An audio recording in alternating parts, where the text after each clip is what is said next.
Hi friends, இந்த வீடியோவில் potato sweet potato இந்த ரெண்டுத்தையும் வச்சு ஒரு அசத்தலான ஃப்ரெஞ்ச் ஃப்ரைஸ் ரெசிபி பார்ப்போம். அதுக்காக நான் 2 ஸ்வீட் பொட்டேட்டோ 2 பொட்டேட்டோ எடுத்துக்கிட்டேன். இதை நம்ம தண்ணியில் நல்லா வாஷ் பண்ணிவிட்டு ஸ்ட்ரெயிட்டாக நம்ம நீட்டாக கட் பண்ணி எடுத்துப்போம்.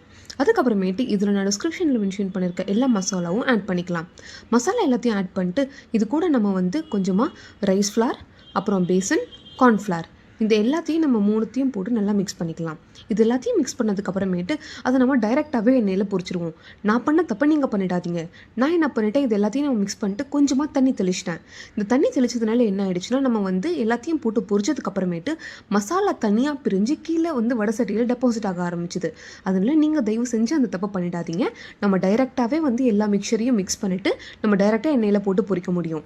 அதுக்கப்புறம் நம்மளோட காமன் அசம்ஷன் என்னென்னா, பொட்டேட்டோ ஸ்வீட் பொட்டேட்டோ இந்த ரெண்டுத்தையும் கம்பேர் பண்ணும்போது பொட்டேட்டோ தான் டேஸ்ட் நல்லாயிருக்கும் அப்படின்றது.